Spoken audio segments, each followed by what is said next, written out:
धर्म और संस्कृति से जुड़े रहने के लिए सब्सक्राइब कीजिए एस्ट्रो ज्ञान और लेटेस्ट अपडेट के लिए बेल आइकन पर क्लिक करें। जय महाकाल। भगवान सर्व आपके सभी कष्टों का नाश करें, इसी कामना के साथ मैं आनंदाचार्य आप सभी साथियों का स्वागत करता हूं। दर्शकों, आप सभी जानते हैं कि हिंदू धर्म के अनुसार पितृपक्ष का बहुत महत्व होता है। मान्यता है कि पितृपक्ष में हमारे पितृदेव धरती पर आते हैं। कहते हैं कि पितरों के प्रति श्रद्धा व्यक्त करने के दिन होते हैं।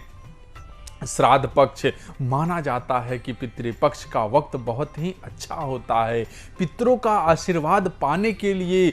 दर्शकों, इस दौरान कई सारी ऐसी चीजें हैं जो हमें करने चाहिए जिससे कि पितृदेव प्रसन्न होते हैं, पर कई बार ऐसा होता है कि सही जानकारी ना होने के कारण हम पितृपक्ष में कुछ ऐसे कार्य कर देते हैं जिससे पितर लोग रुष्ट हो जाते हैं और हमारे घर परिवार पर से उनका आशीर्वाद टूट जाता है।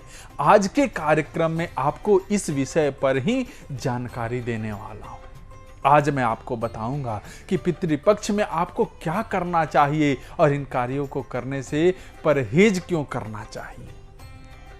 दर्शकों, कहते हैं कि यदि पितरों का आशीर्वाद आपके ऊपर हो तो घर में सुख शांति, समृद्धि और यश बना रहता है। पितरों को प्रसन्न करने के लिए आपको पितृपक्ष के दौरान श्राद्ध और तर्पण करना चाहिए।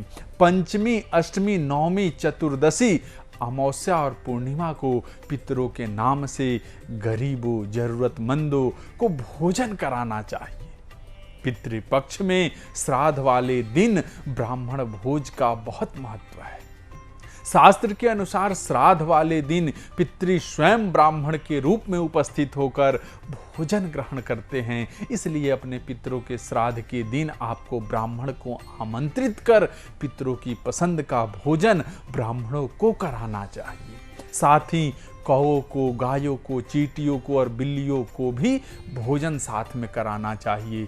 दर्शकों, कहा जाता है कि कुछ विशेष जगहों पर जैसे कि गया में, प्रयागराज में और बद्रीनाथ में यदि आप श्राद्ध का कार्य कराते हैं तो इससे आपके पितरों की आत्मा की शांति मिलती है और उनके लिए परलोक के द्वार खुल जाते हैं। यदि आप किसी कारण से इस पवित्र तिथियों पर श्राद्ध कर्म नहीं कर सकते हैं, वे अपने घर के आंगन में किसी भी पवित्र स्थान पर तर्पण और पिंडदान अवश्य करें।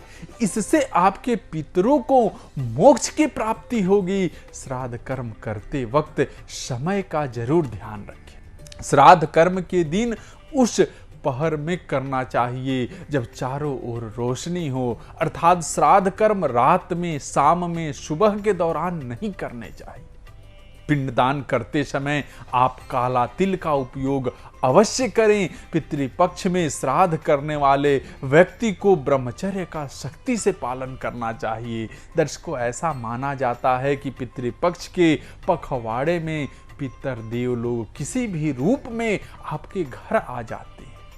इसलिए इस दौरान किसी भी पशु या इंसान का अनादर नहीं करना चाहिए। साथ ही आपके दरवाजे पर आने वाले सभी जरूरतमंदों और गरीबों को भोजन देना चाहिए और उनका आदर सत्कार भी खूब करना चाहिए। जब आप श्राद्ध की क्रिया करें तो तिल के साथ साथ कुश और तुलसी के पत्ते का भी उपयोग अवश्य कर लें। क्यों?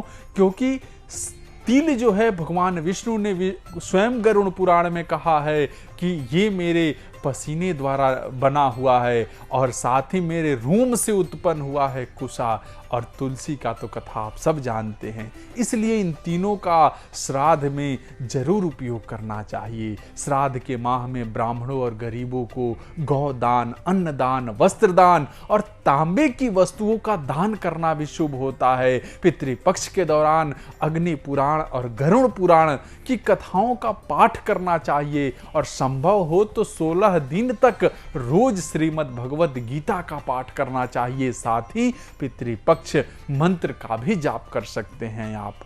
दर्शकों, पितृपक्ष में कई ऐसे कार्य होते हैं जिन्हें आपको नहीं करना चाहिए। अन्यथा आपके पितर आपसे नाराज हो जाते हैं। पितृपक्ष के दौरान आपको कोई भी शुभ कार्य नहीं करने चाहिए। इस दौरान कोई भी नई चीज नहीं खरीदनी चाहिए, साथ ही नए वस्त्र धारण नहीं करना चाहिए। श्राद्ध कर्म के दौरान आप जनेऊ पहनते हैं तो पिंडदान के दौरान उसे बाएं की जगह दाएं कंधे पर रखें। श्राद्ध कर्म कांड करने वाले व्यक्ति को अपने नाखून नहीं काटने चाहिए। इसके अलावा उसे दाढ़ी बाल भी नहीं काटने चाहिए। इसके अलावा मांसाहारी भोजन या लहसुन प्याज का त्याग करना चाहिए। साथ ही धूम्रपान और शराब का भी सेवन नहीं करना चाहिए। यदि संभव हो तो 16 दिन तक चप्पल जूते भी नहीं पहनने चाहिए। पितृपक्ष के दिन घर के साफ सफाई का विशेष ध्यान रखना चाहिए। कहीं भी गंदगी नहीं होनी चाहिए। पितृपक्ष में कुछ चीज़ों को नहीं खाना चाहिए, जैसे कि चना, मसूर दाल, जीरा, काला नमक, लौकी, खीरा और सरसों का साग। इन खाद्य पदार्थों को आपको नहीं खाना चाहिए। श्राद्ध के दौरान कांच और लोहे के बर्तनों का प्रयोग नहीं करना चाहिए। इसकी जगह पर आप पत्तल या तांबे के बर्तनों में ब्राह्मण को भोजन करवा सकते हैं। दर्शकों, शास्त्रों में यह भी कहा गया है कि श्राद्ध पक्ष के दौरान शरीर पर तेल, साबुन या इत्र का प्रयोग नहीं करना चाहिए। दर्शकों, फिलहाल के लिए बस इतना ही। यदि आपके मन में श्राद्ध कर्म या पितृ पर्व को लेकर कोई भी सवाल है तो आप हमें नीचे कमेंट करके पूछ सकते हैं या टेलीफोन के माध्यम से भी पूछ सकते हैं। आज आपके लिए बस इतना ही। आप सबका बहुत बहुत धन्यवाद।